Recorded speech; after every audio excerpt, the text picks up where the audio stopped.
Dios les guarde, amados hermanos. Bienvenidos a su programa Mi Biblia y Yo. Por acá les habla el pastor David Urelia.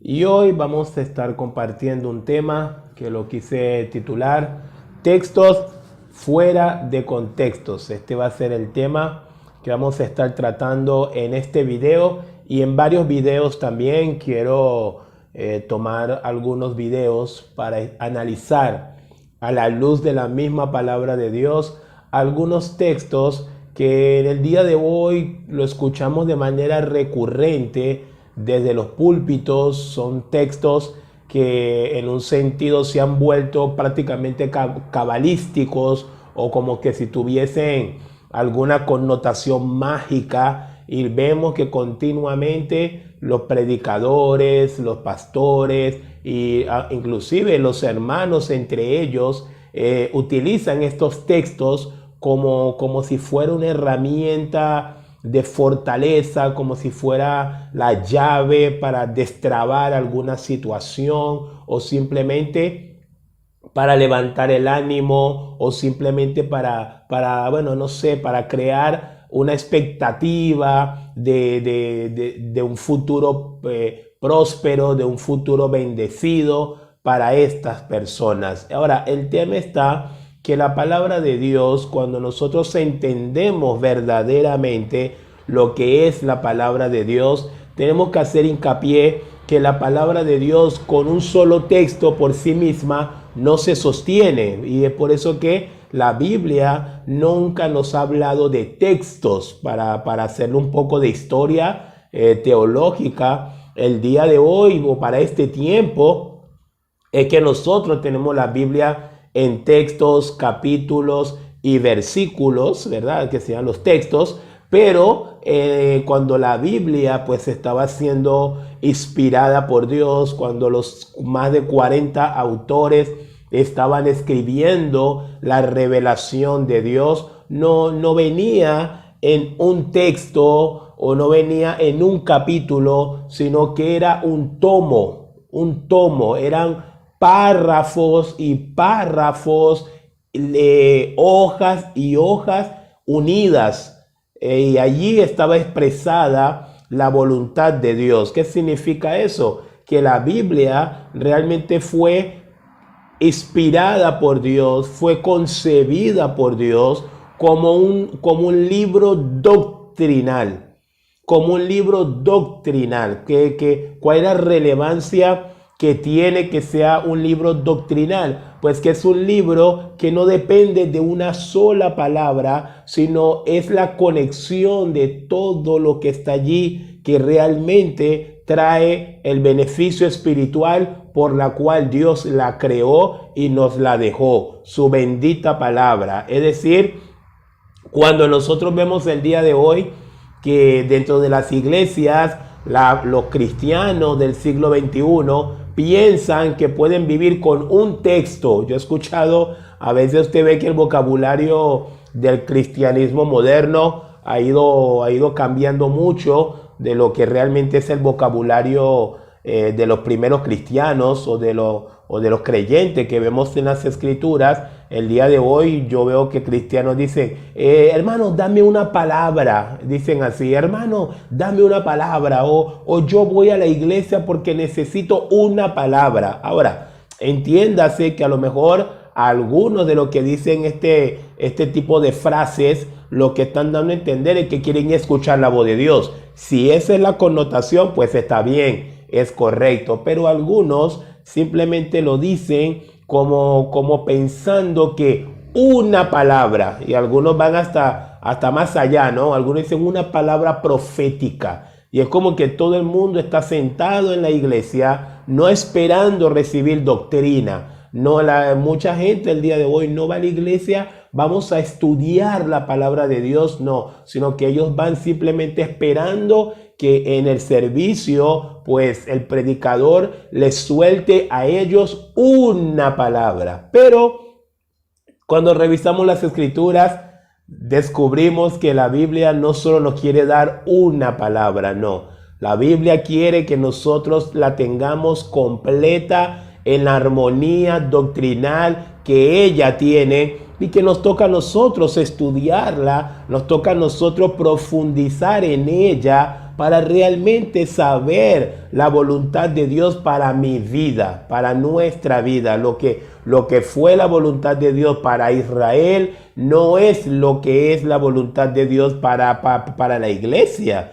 Y por ahí empezamos a ver este tipo de confusiones que el día de hoy pues muchos simplemente toman textos de Israel, que le pertenece a Israel, que Dios se lo dijo a Israel, que tiene que ver con Israel, y tratan simplemente de aplicarlo a la realidad actual de la iglesia. Y por ahí empiezan todas las confusiones, y es lo que nos lleva a que vamos a tratar pues este tema en este tiempo. Textos fuera de contextos. Y antes de empezar con el primer texto que quiero analizar, quiero también decirle, ¿verdad? Al ver este video, si usted sabe de un texto que a lo mejor escucha que continuamente o frecuentemente lo repiten en el mundo cristiano, pero que a usted le hace ruido, si realmente ese texto es para nosotros, los cristianos de este tiempo, o los cristianos del Nuevo Testamento, del Nuevo Pacto, pues envíelo, colóquelo ahí en los comentarios o mándemelo a través de mi correo. Y bueno, ahí vamos a estar entonces analizando este texto de manera pública, y así no solamente usted consigue la edificación espiritual, sino también todos los que puedan ver estos videos. Te estaremos viendo textos fuera de contextos. ¿Por qué? Porque cuando un texto está fuera de contexto, termina no alcanzando el objetivo que realmente ese texto quiere alcanzar, porque cada texto de las Escrituras persigue un objetivo, quiere alcanzar un objetivo. Ahora, el error ha estado en nosotros, que sacamos ese texto y lo colocamos en otro lugar. Y al colocar ese texto en otro lugar, en otra realidad, en otra situación, ya ese texto pierde fuerza, ya ese texto pierde la capacidad. Le voy a tomar un ejemplo muy práctico. Ustedes conocen el famoso león, ¿verdad? Los leones, pues comúnmente conocidos como el rey de la selva. Y es verdad que es impresionante ver un león. Un león es un animal, pero imponente. Su melena, ya nada más su melena, pues deduce, ¿no? Su poderío. Es increíble que no es el animal más grande del mundo animal. Tampoco es el animal con mayor fuerza del mundo animal, pero es el animal a cual todos los demás animales le tienen miedo, le tienen pavor. Los leones son algo impresionante, pero si tú tomas un león, o cuando se toma un león y se lo coloca en una reja, en un zoológico, ¿qué pasa con ese león? ¿Qué pasa con ese rey de la selva? Que lo sacaste de su entorno, lo sacaste de su hábitat, lo sacaste del lugar en donde él podía desplegar todo su poder, persiguiendo ciervos, destrozando cuellos de animales para comérselo. Es increíble lo que vemos a veces en los documentales, ¿verdad? Que pasan en los canales estipulados para esto, ver la manera que caza un león, pues realmente, por lo menos a mí, siempre me ha apasionado. Es algo impresionante ver la capacidad de un león, lo que es un león en su hábitat. Pero si ese león tú lo sacas de su hábitat y lo colocas entonces en la ciudad, encerrado en una reja, donde pasan niños a mirarlo, entiéndase un zoológico, donde pasa la gente a reírse de él, nadie está asustado por él porque está protegido en una reja, nadie le tiene miedo. Entonces, ¿qué hicimos? Sacaste ese león de su entorno, lo sacaste de su ambiente, lo sacaste del lugar en donde sí es poderoso, el lugar en donde todos le temían, y lo colocaste en otro lugar en donde ha perdido y has disminuido toda su capacidad que realmente él tiene como rey de la selva. Lo mismo pasa con los textos. Por eso les tomé esta analogía. Espero que se haya entendido bien.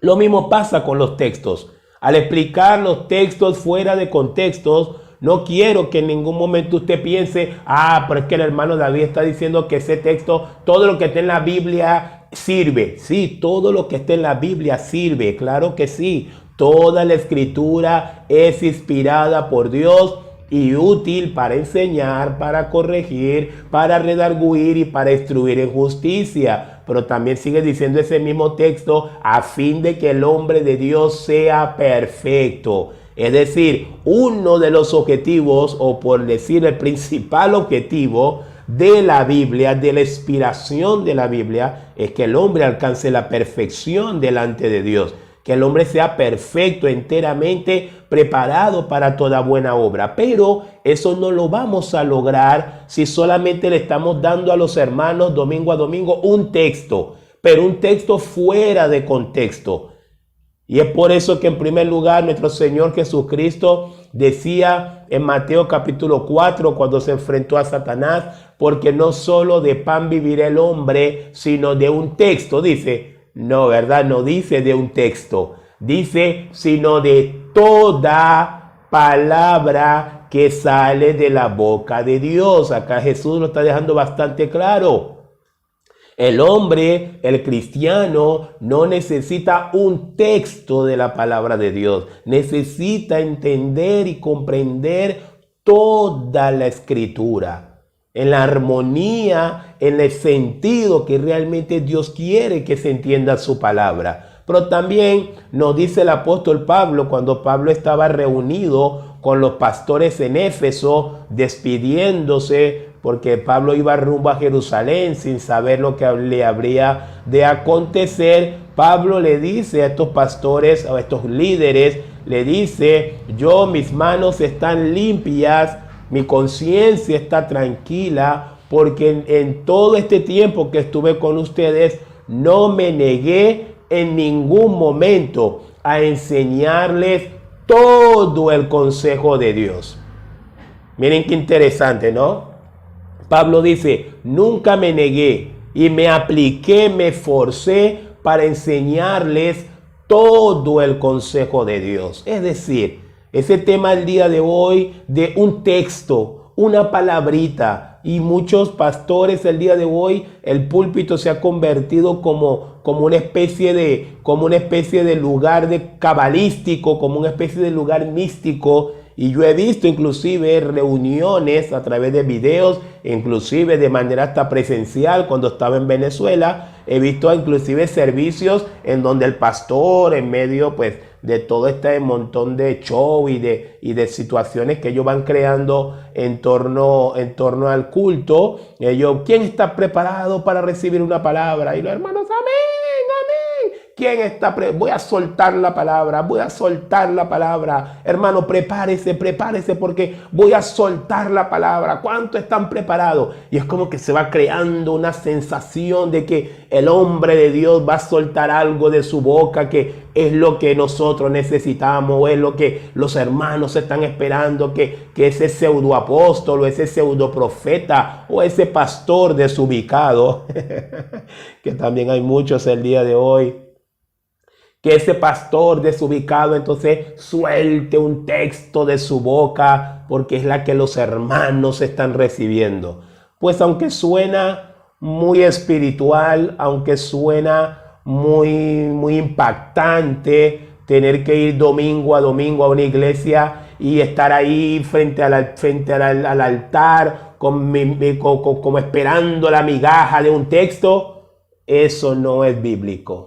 La iglesia nunca aplicó estos métodos, ni la iglesia nunca manipuló tampoco de esta manera. Así que, hermanos, estoy tratando de explicarles por qué vamos a ver realmente en este video y en varios videos textos fuera de contextos. Vamos a analizar a la luz de la Biblia textos que el día de hoy se dicen frecuentemente, pero que no aplican al cristiano y ni siquiera lo entienden. Lo que pasa es que el día de hoy los pastores están buscando textos que les convengan, textos que les gusta a los sentimientos de los hermanos, y este tipo de textos los sacan fuera de su contexto. Ahora sí, el primer texto que vamos a estar analizando en este video es Jeremías 29, versículo 11. El primer texto que voy a estar analizando, Jeremías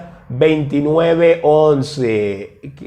Apenas lo empieza a leer, muchos van a decir, sí, yo conozco ese texto porque más de una vez me lo han dedicado, más de una vez el pastor me lo ha declarado, me lo ha decretado, me lo ha lanzado encima, porque todo esto vemos el día de hoy. Lo que no se ve mucho es, hermanos, vamos a estudiar. Lo que no se ve mucho es, hermanos, mire, esta es la armonía de este texto. Para nosotros es este, para Israel era este. Y vemos que el día de hoy inclusive hay desde los púlpitos las promesas, todas las promesas de Dios. Sí, todas las promesas de Dios están en la Biblia, pero no todas las promesas de Dios son para nosotros los cristianos de este tiempo. No todas las promesas de la Biblia son para nosotros. Están en la Biblia, pero no todas son para nosotros. Jeremías 29, 11 dice, porque yo sé los pensamientos que tengo acerca de vosotros, dice Jehová, pensamientos de paz y no de mal, para daros el fin que esperáis. Oh, qué texto tan lindo, qué texto tan dulce al oído, ¿sí o no? Qué texto tan dulce. Ahora entiendo por qué a muchos les gusta este texto. Le encanta este texto a los cristianos del siglo XXI. Y lo publican y lo comparten. Y algunos, hasta más osados, dicen, Dios me dijo, porque yo sé los pensamientos que tengo. Este es para ti, hermano. Lo declaro sobre tu vida, lo decreto sobre tu vida. Voy a leerlo nuevamente porque sí, suena muy lindo. Suena muy lindo al oído. Suena lindo. Porque yo sé los pensamientos que tengo acerca de vosotros, dice Jehová, pensamiento de paz y no de mal, para darles el fin que esperan. Oh, qué precioso texto. Me quedo con ese texto. Ese texto es para mí. Ese texto es para mí. No, David. No, David. No. Ese texto no es para ti. ¿Cómo que no es para mí? No. Ese texto no es para ti. ¿Qué les parece si estudiamos el contexto de este texto? Porque ese es el tema. Muchas veces en la iglesia simplemente se dice el texto, pero no se estudia el contexto. Y una de las cosas que nosotros tenemos que aprender para cuando estamos estudiando las escrituras, hermanos, es que todo texto viene dentro de un contexto. Y el contexto es el que priva dentro del texto. Es decir, el contexto es lo que terminó generando ese texto. Es decir, Jeremías 29, 11 no es un texto aislado así en el aire. No, Jeremías 29, 11 es un texto que viene como resultado de un contexto. Entonces, ¿cuál es el contexto de Jeremías 29, versículo 11? En primer lugar, no lo estoy inventando yo, búsquese una Biblia. Ahí en la Biblia, este es un libro que se llama Biblia, que se utiliza, los cristianos lo deberían estar utilizando, no muchos lo hacen, pero se llama Biblia. Espero que lo conozca y espero que se meta en ella y espero que lo estudie, porque eso es lo que deberían hacer los cristianos, principalmente también los pastores, estudiar las escrituras. El contexto de Jeremías 29, esta es una carta. Es una carta, escuchen bien el contexto de todo esto. Es una carta que Dios le pide a Jeremías, el profeta Jeremías.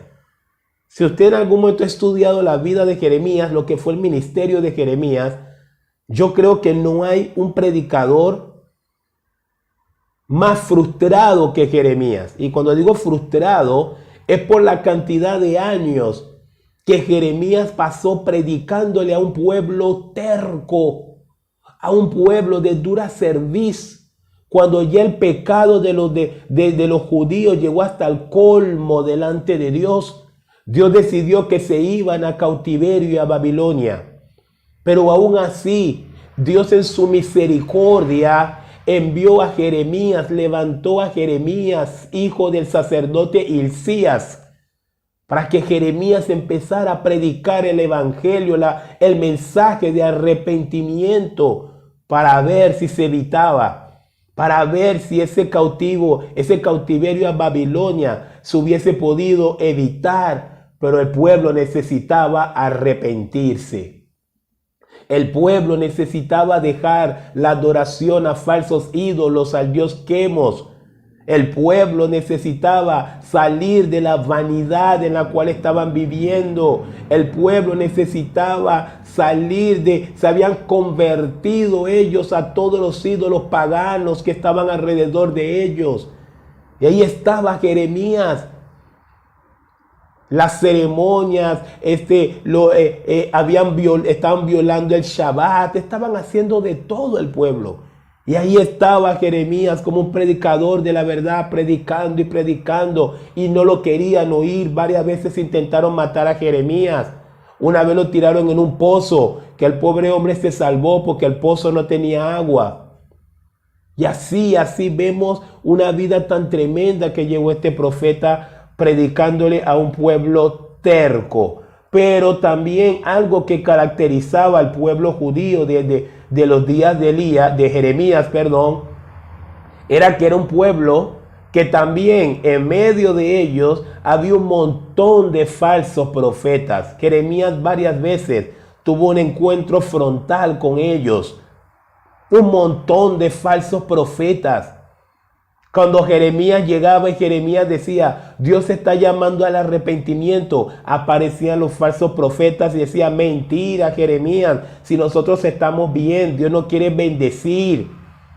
No, Jeremías, tú sí eres aguafiesta, tú siempre pensando lo malo, Dios quiere lo mejor para mí, Dios me ama tanto que yo puedo hacer lo que quiera. Y así estos falsos profetas le llevaban la contraria al varón de Dios que sí estaba hablando la palabra de Dios, que era Jeremías, porque el pueblo iba rumbo a cautiverio. Cuando usted lee el libro de Jeremías, usted va a ver que uno de los capítulos con sus textos le dice que Jeremías le dice, ahí viene Babilonia. Puedo escucharlos, ahí viene Babilonia, no peleen contra ellos. Jehová me ha dicho, no peleen contra ellos porque definitivamente Dios ha decidido el juicio para ustedes por sus pecados, porque dejaron a Dios. Se hicieron cisternas vacías que no retienen agua, dejaron al Dios vivo. Se apartaron de la verdad, se apartaron de la santidad y ahora estaban viviendo un falso judaísmo. Un pseudo judaísmo encerrado en ellos mismos. Y yo creo que eso se parece mucho a todo lo que estamos viendo el día de hoy también en el seno de la iglesia. Pero entonces el pueblo finalmente va a cautiverio, tal cual como lo dijo Jeremías. Fíjense qué interesante, ¿verdad? Los verdaderos predicadores, los que predican la palabra de Dios, hombres como Jeremías, como Elías, muchas veces son odiados. Muchas veces son menospreciados, porque algo que podemos ver a partir de este Jeremías 29:11, y es que al hombre siempre le gusta escuchar lo que le agrada al oído. Al hombre siempre le gusta escuchar lo que le suena bien, lo que le bendice, como dicen algunos en este tipo de expresiones modernas en el tiempo de hoy. Y no siempre lo que suena bien es lo que necesitas. Y no siempre lo que te bendice supuestamente es lo que realmente Dios quiere darte. Y muchos cometen este error. Finalmente se cumplió ¿qué cosa? La palabra de Dios. Finalmente se cumplió lo que Jeremías había dicho porque Dios le había dicho a Jeremías que iba a pasar. Llegaron los babilonios.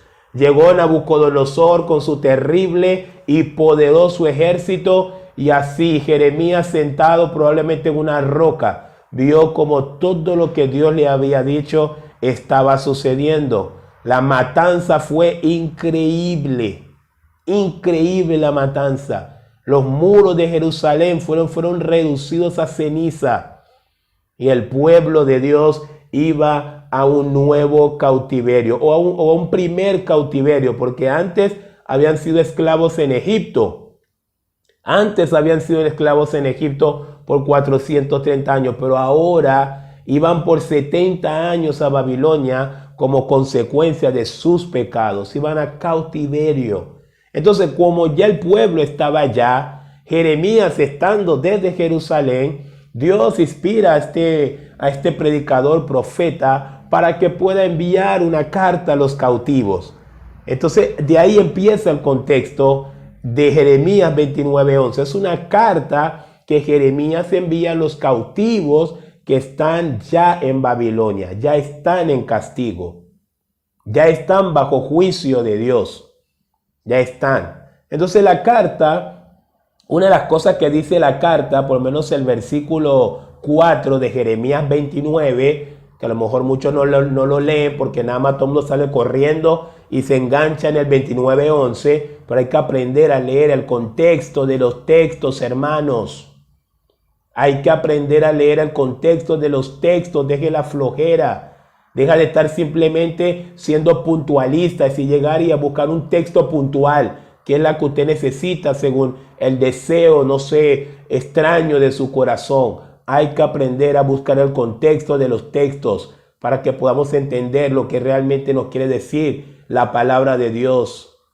El 29:4 dice: así ha dicho Jehová de los ejércitos, Dios de Israel, a todos los de la cautividad que hice transportar de Jerusalén a Babilonia. El Señor ahora le va a decir: edificad casas y habitadla, y plantad huertos, comed el fruto, casaos, engendrad hijos e hijas, dad mujeres a vuestros hijos y dad maridos a vuestras hijas, para que tengan hijos e hijas, y multiplicaos ahí y no os disminuyáis. Entonces, ¿qué significa esto? Significa que ahora la carta que Dios manda a través del profeta predicador Jeremías, ahora le está diciendo: mira, ellos te están en cautiverio, ahí van a estar por 70 años.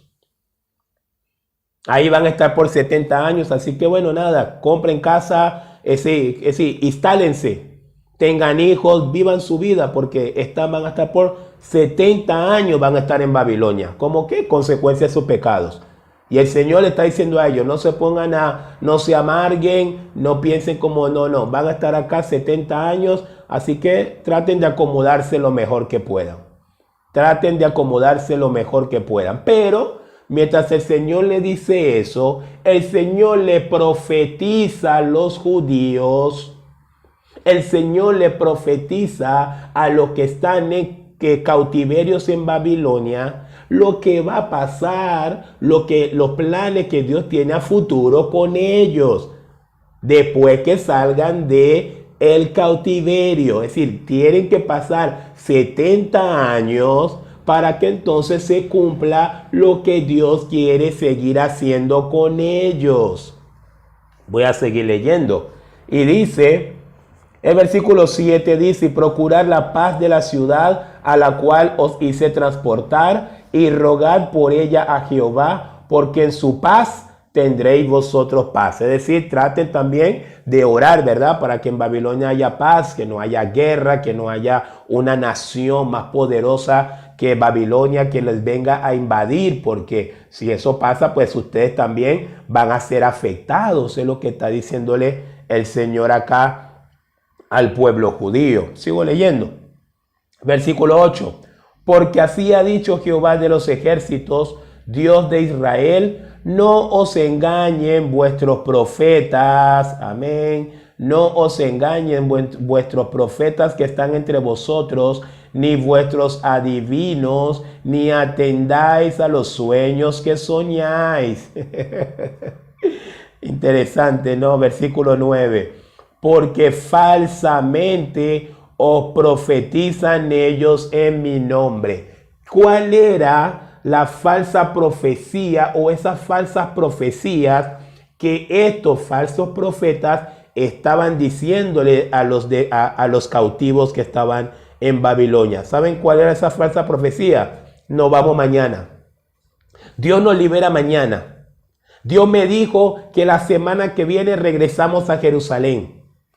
Dios me dijo que el mes que viene, yo soñé y yo vi que el mes que viene voy a estar en Jerusalén. Esa era la mentira. Le estaban creando falsas expectativas que no eran reales.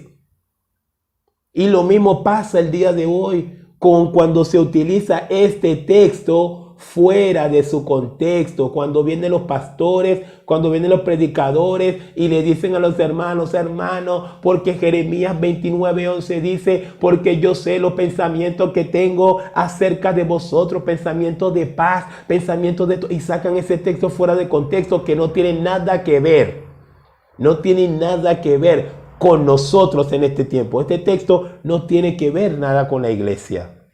No tiene nada que ver con la iglesia, pero si tuviésemos que hacer un top 10, podemos decir que es uno de los 10 textos favoritos del cristianismo del siglo XXI. Pero qué interesante, no tiene que ver con nosotros directamente. Aprendemos de ella, sí. Acá estamos aprendiendo. Si yo estoy leyendo Jeremías 29 y estoy en el contexto leyendo todo el capítulo y me consigo este versículo 11, entonces, porque algunos dirán, bueno, pero si no es para nosotros, ¿por qué está en la Biblia? Para que conozcamos, para que veamos, hermanos. Por eso existe el Antiguo Testamento. Por eso es que la Biblia nos habla de dos pactos. Tenemos un antiguo pacto y tenemos un nuevo pacto. ¿Dónde estamos nosotros? A ver, ¿dónde estamos nosotros? ¿En el antiguo pacto o en el nuevo pacto? Estamos en el nuevo pacto, en la sangre de Cristo Jesús. Pero ¿por qué persiste? ¿Por qué la Biblia todavía tiene ese Antiguo Testamento allí? Para que conozcamos, para que veamos cómo Dios obró con su pueblo. Para que inclusive ese ejemplo para nosotros, como dice el apóstol Pablo en su primera carta a los Corintios capítulo 10. Pero no significa que todo lo que está en el Antiguo Testamento simplemente tenemos que trasladarlo a la iglesia en este tiempo.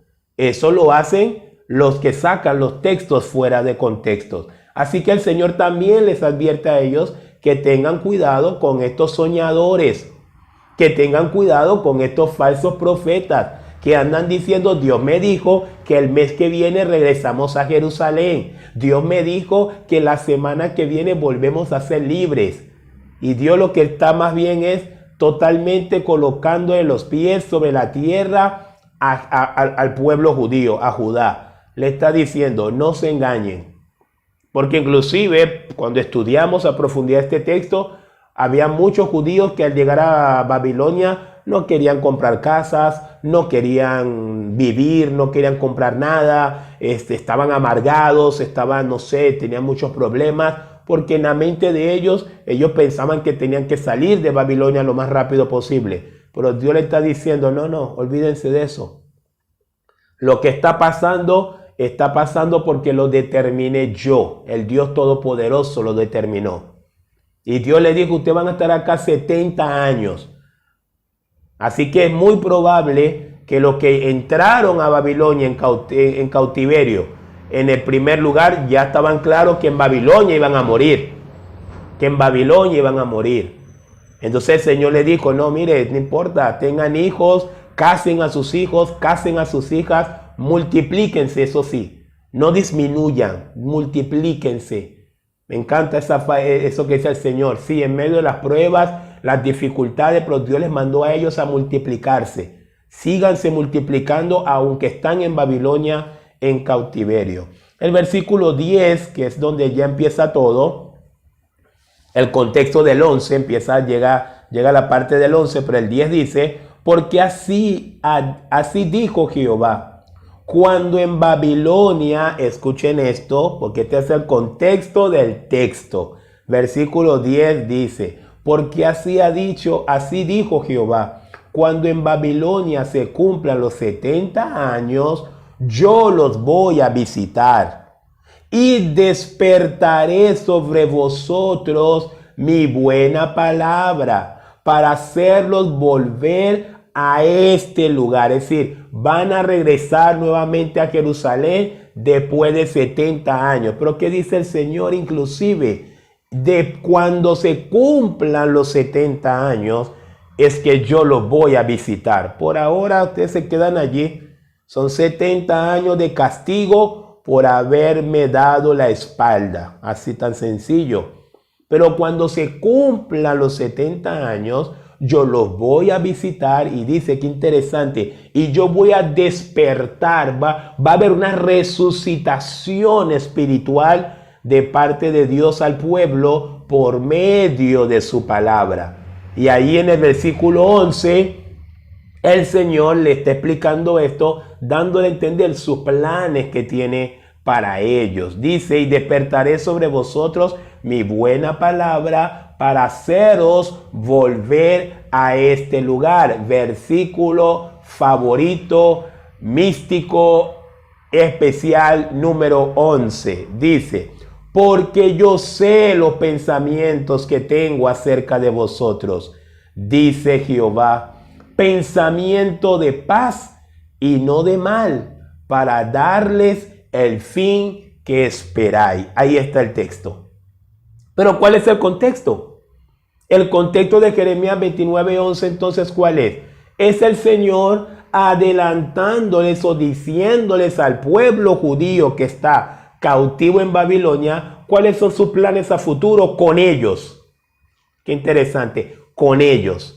Diciéndole a ellos cuáles son sus planes futuros con ellos. Después de los 70 años, el Señor les dice, yo lo voy a visitar, voy a despertar en vosotros,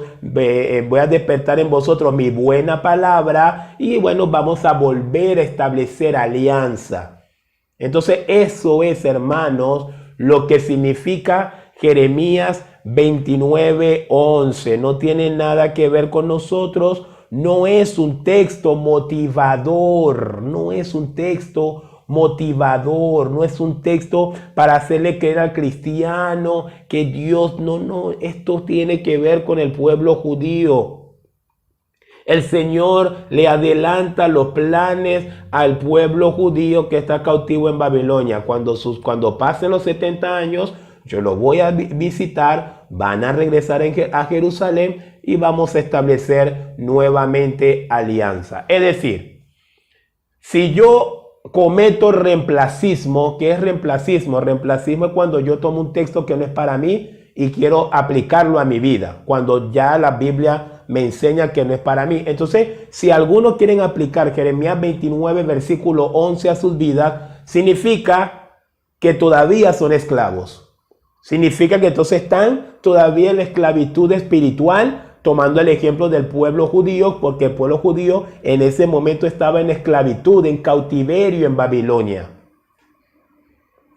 Entonces no aplica para nosotros. Porque si usted la tiene que aplicar, entonces usted tiene que irse al escenario. Es como el ejemplo que le tomé del león. La única manera que ese león vuelva a ser ese rey de la selva, con todo lo que significa ser un rey de la selva para ese león, es que hay que sacarlo de esa reja, y colocarlo en su hábitat nuevamente. Hay que colocarlo en la selva nuevamente. Entonces lo mismo, si algunos cristianos quieren tomar Jeremías 29:11 para ellos, como algunos dicen, este texto es para mí, bueno, entonces usted todavía es un esclavo del pecado. Entonces usted todavía es una persona terca, es una persona incrédula, es una persona rebelde ante Dios, porque este texto el Señor se lo está hablando es a ese tipo de personas. Ese texto el Señor se lo está hablando a esa gente rebelde, terca, incrédula, que por más de 40 años estuvo un predicador profeta como Jeremías, predicándoles, no le hicieron caso, ahora están pagando las consecuencias de sus pecados siendo esclavos en Babilonia. Si usted quiere tomar ese texto para usted, entonces usted está queriendo decir que usted ahora, en este momento, es todo eso. Pero usted no es eso, ¿verdad? No, no es eso. Entonces significa que ese texto no es para nosotros, hermanos. En la Biblia hay textos que sí son para el cristiano. Y es lo que nosotros tenemos que aprender a diferenciar. Hay textos que eran para los judíos y nos dan conocimiento, nos dan entendimiento de cómo Dios trató con su pueblo. Y eso nos da advertencia que tenemos un Dios que no juega con el pecado, que tenemos un Dios, como dice Pablo a los romanos, que a pesar de que es amoroso, también es severo, que no pasa por alto la injusticia del malvado, así como tampoco condenará al justo. Nos ayuda a conocer el carácter de Dios. Jeremías 29 ayuda al cristiano a conocer el carácter de Dios, la manera en que Dios trató con su pueblo en antaño. Pero Jeremías 29:11 no es para ti, no es para mí, porque nosotros somos ahora iglesia, somos ahora Estamos ahora bajo el nuevo pacto, el Nuevo Testamento. Estamos bajo el nuevo pacto en la sangre de Cristo Jesús. Entonces le voy a regalar antes de terminar 2 textos que sí son para nosotros. Y conforme tengamos videos, les seguiré compartiendo más promesas, pero que sí son para la iglesia. Y no estar tomando promesas o no estar tomando textos que son propios para el pueblo judío en el contexto de la realidad que estaba viviendo el pueblo judío, porque simplemente suena bien. Lo que pasa es que el día de hoy, hermanos, hay mucha influencia metafísica en la iglesia. ¿Por qué? Porque la metafísica, una de las cosas que hace esta corriente es simplemente conseguir palabras que sean agradables a nosotros. Conseguir lo que llaman el positivismo. La iglesia está inundada de positivismo. Y es por eso que este tipo de textos, que simplemente porque yo sé los pensamientos que tengo acerca de vosotros, pensamientos de bien y no de mal. Wow, ya realmente impactan en las emociones de aquellos que no conocen la palabra. Impacta en las emociones de aquellos que no entienden que cuando llegaron a Cristo Jesús, una de las primeras cosas que el Señor dijo: si alguno quiere venir en pos de mí, niéguese a sí mismo. Niéguese a sí mismo. ¿A quién le encanta que digan que lo mejor viene para él? Al que no se ha negado a sí mismo. Porque el que se negó a sí mismo ya no vive para sí. Ahora vive para aquel que lo salvó. Eso es para nosotros. Ahora vive para aquel que lo salvó. A Pablo, Jeremías 29:11, capaz que a Pablo, Pablo lo entendía realmente como lo acabo de explicar, y mucho más de como yo lo acabo de explicar. No tengo duda de ello. Pero a Pablo este tipo de textos no le afectaban, porque Pablo tiene una realidad cristiana bastante clara. Pablo decía: con Cristo estoy juntamente crucificado. Ya no vivo yo, mas vive Cristo en mí. Y lo que ahora vivo en la carne, lo vivo para la gloria del Hijo de Dios. Es decir, el problema acá está que estamos muy influenciados por el positivismo. Y de estas cosas es que la iglesia se tiene que arrepentir, para que este tipo de textos no terminen siendo una doctrina dentro de la iglesia, porque no es un texto para doctrina. No es un texto para doctrina de la iglesia. Es un texto doctrinal para el pueblo judío. Y ya lo estudiamos y ya lo vimos con varios detalles. Textos y promesas para el cristianismo, para la iglesia, para los creyentes de este tiempo, sí hay. Lucas 24:49. He aquí yo enviaré la promesa de mi Padre sobre vosotros, pero quedaos vosotros en la ciudad de Jerusalén hasta que seáis investidos de poder desde lo alto. Bueno, ahí está. Una de las primeras promesas que Dios nos dio a nosotros, a la iglesia, es la venida del Espíritu Santo. Y esa promesa ya la recibimos, Así que gloria a Dios, ya la recibimos. Ahora mora en nosotros, reside en nosotros. Así que es una promesa que era para nosotros y el Señor nos la cumplió y somos felices. Y sí tenemos paz, la paz que nos da el Espíritu Santo. Tenemos gozo, sí, la que nos da el Espíritu Santo. Es decir, no necesito que me motives con Jeremías 29:11. No la necesito. Ningún cristiano necesita motivación con Jeremías 29:11. No. Y si la necesita es porque no tiene al Espíritu Santo morando en él. Porque el Espíritu Santo, que es la promesa de Dios a la iglesia, el Espíritu Santo morando en las vidas de creyentes, que dice Gálatas capítulo 5, mas el fruto del Espíritu, ¿cuáles son? Amor, paz, gozo, bondad, benignidad, mansedumbre, templanza. ¿Ve? En la promesa que el Señor le hizo a su iglesia, venía todo eso que también le prometió en su momento al pueblo de Israel. Usted hoy no tiene que buscar paz a través de Jeremías 29:11, no. Usted debería tener paz si realmente la promesa a la iglesia ha alcanzado su vida, que es el Espíritu Santo.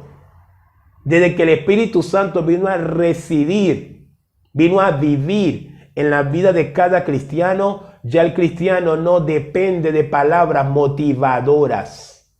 Por eso es que nosotros no necesitamos palabras motivadoras, porque el gozo está interno. La paz es interna. Mi paz os doy, mi paz os dejo. Yo no la doy como el mundo la da. No se turbe vuestro corazón ni tengáis miedo, dice el Señor en Juan 14:27.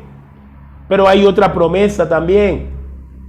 Primera de Juan capítulo 2 versículo 25. Esta viene a futuro, todavía no se ha eclipsado, ya la estamos disfrutando, pero todavía no la hemos visto tal cual como la queremos ver. La veremos pronto. Primera epístola de Juan capítulo 2 versículo 25 dice: y esta es la promesa que Él nos hizo, la vida eterna. Ahí está. Esto es para nosotros. Esto es lo que los pastores deberían estar repitiendo cada mañana, cada domingo a la iglesia. Esto es lo que deberíamos estar estudiando continuamente. Para esto es lo que nosotros deberíamos estar preparándonos domingo a domingo, jueves a jueves, miércoles a miércoles, cada vez que la iglesia se reúne. Porque ahí está una promesa, y esta es la promesa que Él nos hizo, dice Juan. Juan dijo, esta es la promesa que Él hizo a la iglesia. No promesa de paz, no. Es la promesa de la vida eterna. Así que creo que queda bastante claro, hermanos. Seguiremos viendo más adelante. Quiero seguir analizando textos que la iglesia en este tiempo está sacando fuera de su contexto.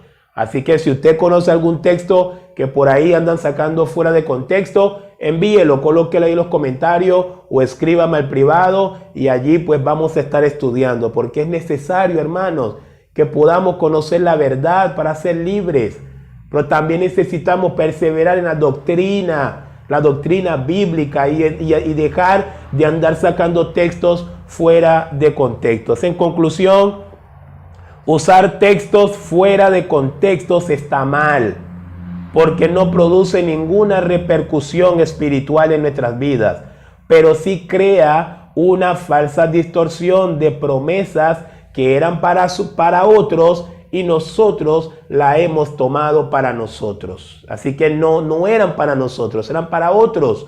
Y nosotros queremos estar haciendo reemplacismo, tomando palabras que eran para otros y simplemente acuñándolas a nuestras vidas porque nos parece bonito. No, para nosotros, Primera de Juan capítulo 2, 25. Y esta es la promesa que nos hizo, la vida eterna. Así que, hermanos, de esta manera cerramos esta enseñanza. Espero que le haya sido de edificación. Cualquier pregunta, duda que tenga, colóquelo ahí en los comentarios. Pero sigamos estudiando, sigamos profundizando en las escrituras para no cometer el error de sacar textos fuera de contextos. El pastor David Urelia les acaba de hablar y nos vemos en otro video.